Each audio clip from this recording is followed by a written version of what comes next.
안녕하세요. 시계 컨설턴트 이은경입니다. 이번 영상의 주제는 지금 제 앞에 놓여 있는 음식, 굴과 연관이 있는데요. 굴과 시계, 과연 어떤 연관이 있을까요? 사실 제가 제일 좋아하는 음식이 바로 굴이에요. 그래서 사실 이렇게 찬바람이 불기 시작하면 저는 굴을 진짜 많이 먹는데요. 그렇다면 제가 제일 좋아하는 물건은 무엇일까요? 맞습니다. 바로 시계인데요. 너무 좋은 게 굴과 관련된 시계가 있어요. 굴과 관련된 시계가 있다고? 근데 아마 여러분도 아실 거예요. 여러분들이 되게 좋아하고 그리고 누구나 하나쯤 갖고 싶어 하는 시계가 있는데 그 시계의 다이얼에 오이스터라는 이름이 써 있어요. 오이스터가 써 있는 시계가 있다고 또 생각하실 텐데요. 혹시 지금 영상을 보시는 분 중에 아니면 혹시 롤렉스 시계를 갖고 계신 분 중에 시계 다이얼을 한번 보세요. 그 다이얼에 오이스터라는 글씨가 써 있을 거예요. 그러면 우리가 오이스터가 굴인 거 다 아시잖아요. 그럼 그분들 보시면서 오이스터가 굴인데 그러면 이 굴이 오이스터가 맞아? 라고 생각하실 텐데요. 네, 맞습니다. 오이스터가 맞습니다. 그래서 저는 이번 영상에서 롤렉스 시계의 다이얼에 왜 오이스터가 새겨지게 됐는지에 대한 그 이유를 설명드리겠습니다. 롤렉스 시계는 누구나 다 하나쯤은 갖고 싶어 하는 시계잖아요. 저도 하나 있기는 한데 오늘 준비는 못했고요. 그래서 그 아쉬운 김에 제가 롤렉스 매거진을 하나 갖고 왔는데요. 여기 보시면 이렇게 오이스터라는 글씨가 진짜로 새겨져 있잖아요. 맞습니다. 이 오이스터예요. 네, 제가 주부로서 오늘 시장에 가서 굴을 하나 사왔는데요. 이 굴은 이제 제가 촬영이 끝나면 집에 가서 맛있게 먹도록 하고요. 이거를 이제 치우고 제가 이제부터 본격적으로 설명을 드리겠는데 잠깐만 끊고 다시 시작하겠습니다. 그럼 이제 본격적으로 오이스터가 어떻게 롤렉스의 다이얼에 새겨지게 됐는지에 대해서 설명을 드릴 텐데요. 롤렉스가 창업하게 된 연도가 1905년이에요. 그렇다면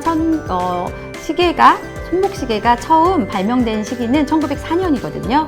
그러면 롤렉스는 포켓워치를 만들기보다는 손목시계를 더 많이 만들었어요. 그런데 그 당시에 손목시계의 가장 치명적인 약점은 방수가 많이 되지 않았다는 거예요. 그러니까 방수가 되지 않았기 때문에 롤렉스의 창업자는 항상 방수가 되는 시계를 만들고 싶다라는 게 목표였고, 그래서 방수시계 개발에 엄청 큰 공을 들였어요. 그러다가 드디어 1926년에 방수가 되는 케이스를 개발했는데 이 시계에다가 이름을 붙여야 되는데 무슨 이름을 붙일까라고 고민을 하면서 어떤 생각을 했냐면, 이 굴이 보면은 이렇게 조개나 이런 유들이 물속에 들어가서 이렇게 물을 입을 이렇게 벌리고 있다가도 사람이 딱 건드리면은 뚜껑을 딱 닫잖아요. 껍질이라고 하나요? 그걸 이렇게 딱 닫으니까 닫고 어떤 도구나 막 이런 걸 이용하려고 하다도 절대 열지 않는 그런 습성을 이용해서 저거다. 우리 케이스의 이름을 오이스터 케이스라고 하자라고 생각을 해서 그 오이스터 케이스로 제작한 시계의 다이얼에다가 오이스터라고 새기기 시작한 거예요.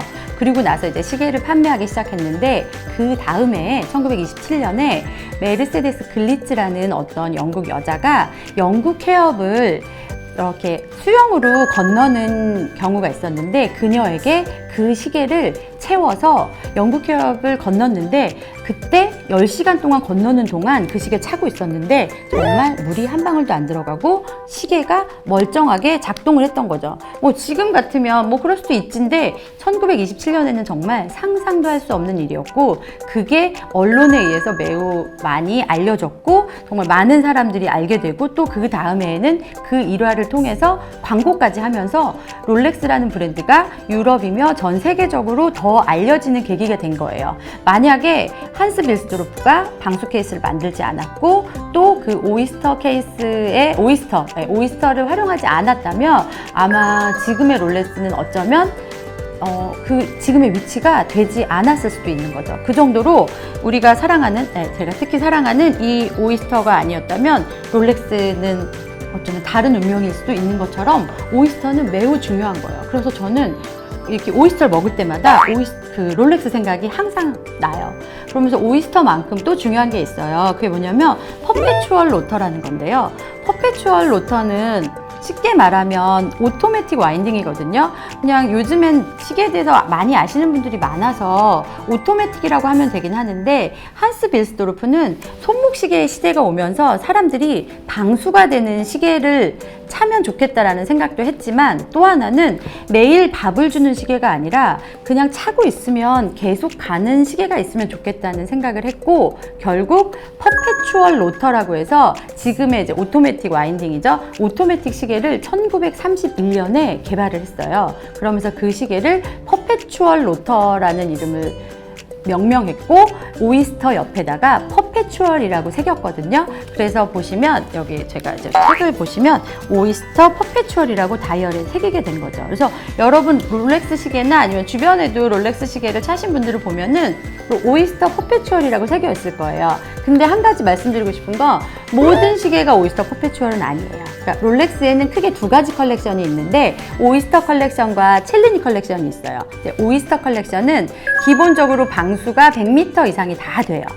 그러나 첼리니 컬렉션은 드레스 워치라서 100m까지 다 되지는 않지만, 그리고 첼리니 컬렉션은 어딘가 모르게 더 드레시해요. 그렇지만 우리가 저 사람 롤렉스 찾네? 롤렉스 시계구나 라고 느끼는 전형적인 롤렉스 시계는 거의 대부분이 오이스터 컬렉션이라고 보시면 돼요. 네, 오이스터 설명 재밌으셨나요? 그러니까 이제 저는 이제 오이스터에 대한 설명을 드렸으니까 오이스터 컬렉션에는 어떤 시계가 있는지에 대해서 설명을 드리도록 하겠습니다. 첫 번째는 데이저스트입니다. 데이저스트는 예물로 가장 많이 하기도 하는 모델로 3시 방향의 사이클롭스라고 불리는 볼록 렌즈가 가장 특징인 모델입니다. 두 번째 모델은 데이데이트 모델로 12시 방향의 요일을 표시하는 것이 가장 특징입니다. 세 번째는 스카이 도엘러로 듀얼 타임존 기능과 애뉴얼 캘린더 기능이 있는 시계입니다. 지금까지 말한 데이저스트, 데이데이트, 스카이 도엘러는 오이스터 컬렉션 중에서도 클래식한 모델에 속하는 컬렉션입니다. 지금부터는 오이스터 컬렉션 안에서도 프로페셔널 라인에 속하는 모델들을 소개해 드리겠습니다. 첫 번째는 서브마리너입니다. 다이버 워치의 대명사인 서브마리너는 시계 애호가들 사이에서 일명 썸마라고도 불립니다.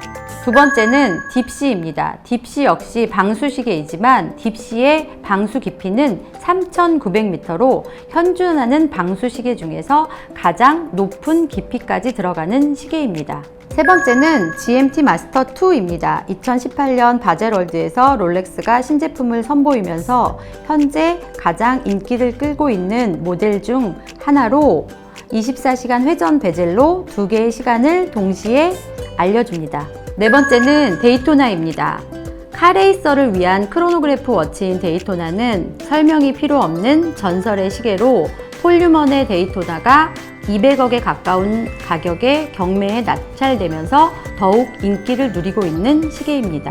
그 밖에도 프로페셔널 라인에는 요트마스터, 밀가우스, 익스플로러 등 다양한 컬렉션이 있습니다. 지금까지 롤렉스와 오이스터에 대해서 알아봤는데요. 여러분 재미있으셨나요? BTS의 사이퍼4라는 노래를 듣다 보면은 손목에 롤렉스 이런 가사가 있어요. 아시죠? 그런 것처럼 롤렉스라는 시계는 매우 유명하지만 거기에 오이스터라는 이런 재미있는 스토리가 있는 거는 잘 모르시더라고요. 저는 앞으로 여러분들에게 시계와 관련된 재미있는 비하인드 스토리를 들려드릴 텐데요. 그렇게 하기 위해서는 여러분의 좋아요, 구독이 저에게 큰 힘이 된답니다. 많은 성원 부탁드립니다. 안녕!